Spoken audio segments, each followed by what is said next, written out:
भागीदारी निभाओ।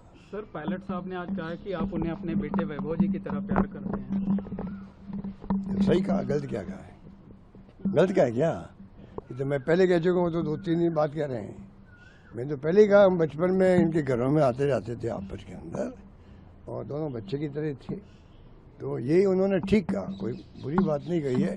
और मैंने जो कुछ कहा है वो मैंने दिल से कहा है। मैंने तो किसी के बारे में आरोप नहीं लगाया उस दिन।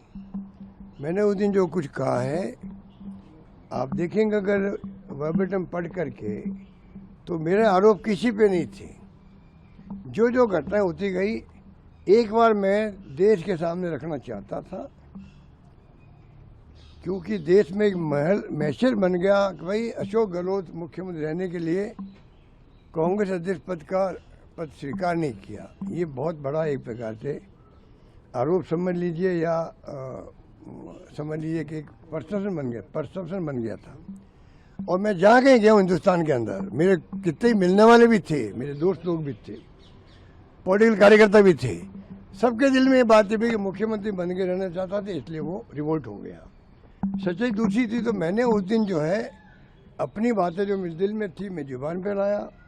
अपील मैंने सब नेताओं से करी। उसमें सचिन पायलट जी भी थे, सीपी जोशी जी भी थे, भवन जितन जी थे, और पीसी प्रेसिडेंट हो, चाहे वो आपके दूली साहब हो, डॉक्टर चंद्रभान जी हो, या कल्ला साहब हो, जो भी नेता रहे, पीसी प्रेसिडेंट रहे हैं, नेता प्रतिपक्ष रहे हैं, उन सबसे मैंने अपील की कि वक्त आ गया, हम अगर हम युवाओं को अपील करें कि आप सब आगे आकर के देश की डेमोक्रेसी को बचाओ, तो हम तो जो पदों पर बैठे हुए हैं, सीनियर लोग हैं, उनके ऊपर बड़ी जिम्मेदारी है बचाने की, कांग्रेस पार्टी को मजबूत करने की भी, और संघर्ष करने की इन फासिस्टी ताकतों से जिनका कोई यकीन नहीं है डेमोक्रेसी के अंदर, डेमोक्रेसी को ये हत्यारे हैं, उनकी लड़ाई में हम सब मिलकर करें। ये भी मैंने उस दिन कहा था।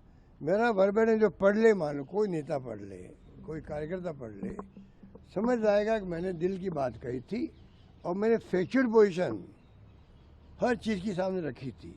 उसमें अगर फैक्चुअली अगर गलत है, तो आप मुझसे बात भी कर सकते हैं, पूछ सकते हैं भाई आपने ये बात क्यों कही है, मैं उनको जवाब दे दूंगा।